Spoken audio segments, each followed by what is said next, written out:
بسم الله الرحمن الرحيم. ساداتي وسيداتي، تحياتي، اهلا بكم. في اليومين اللي فاتوا انتشر فيديو لشخص اتقال عنه متحرش المعادي او مغتصب الاطفال. طبعا انا مش هعرض الفيديو هنا، الفيديو انتشر بالقدر الكافي اللي يخلي كل الناس تشوفه. انا بس في كام نقطة عايز اعلق عليهم، واسمحوا لي ان انا اقول رأيي زي الناس اللي بتقول رأيها. قبل ما نبدأ اسمحوا لي ادعوكم للاشتراك في قناة معلومة. قناة معلومة بتتكلم عن التاريخ وعن الأحداث التاريخية والشخصيات التاريخية بشكل مفصل، معلومات موثوق منها وبيتم عرضها بشكل بسيط وسهل وبيوصل لكل الناس بسرعة وبسهولة، وجودة الصوت والإضاءة فيها ممتازة جدا، وكمان فيها شغل مونتاج عالي، يعني مش هتحس بأي ملل وانت بتتفرج عليها، بل بالعكس انت هتكون مستمتع بالمشاهدة، وكمان هتكسب معلومات وهتعرف معلومات جديدة عن التاريخ.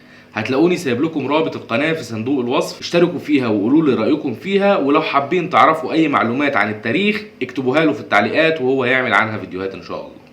نرجع لموضوعنا. التحرش عموما والتحرش بالأطفال خصوصا من أقذر الجرائم ومن أقذر المواقف اللي ممكن تمر بحياة الإنسان.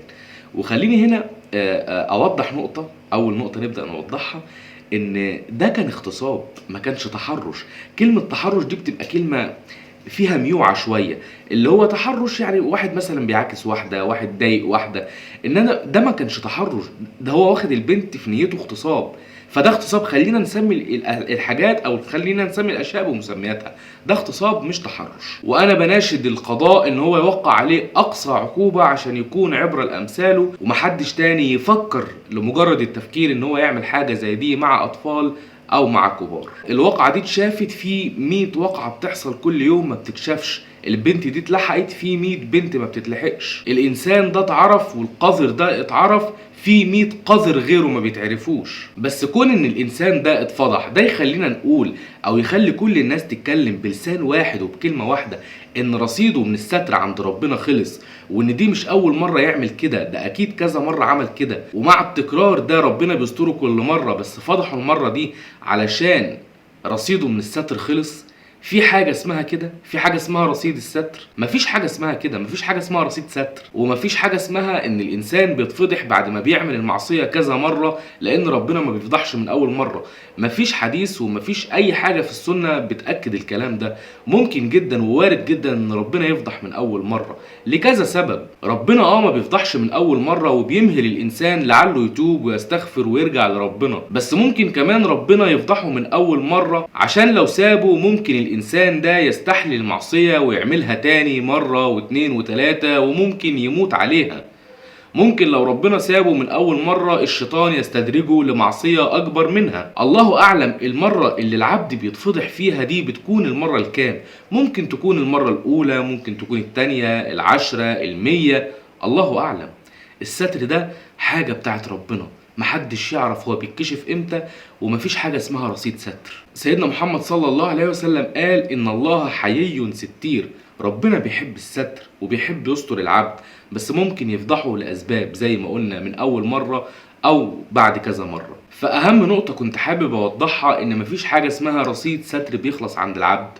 ربنا أعلم إمتى يفضح عبده وإمتى يستره. نسأل الله أن يسترنا في الدنيا والآخرة. ونقطة كمان حابب أوضحها إن الشخص ده انتشر ليه صور كتير لما الناس دخلت وفتشت وراه، فدخلت البروفايل بتاعه أو دخلت الأكاونت بتاعه الشخصي على الفيسبوك، فلقيت ليه صور عند الكعبة وصور وهو منزل أذكار وصور وهو منزل أدعية، والناس بتعلق له وتقول له الراجل المحترم والكلام ده. فالناس استنكرت ده وقالت ادي الناس اللي بتروح تحج والناس اللي باين في ظاهرها انها محترم، وربطوا بقى ان الانسان ده ما بيبقاش سوي اللي بيظهر للناس ان هو بيحج وان هو بتاع ادعية وبتاع ربنا، في داخله بيبقى مش انسان مش كويس، وفي داخله بيبقى انسان زي ما احنا شفنا كده والكلام. مفيش حاجة اسمها كده، مفيش علاقة خالص ما بين ده وبين ده. مش معنى ان الانسان بيصوم وبيصلي وبيحج وبيعبد ربنا يبقى هو ده رمز للاسلام، ويوم ما يجي يعمل حاجة غلط يبقى نتهم الدين اللي هو بيتبعه. وعلى النقيض او على الناحية التانية، مش معنى ان انسان مسيحي مثلا وليكن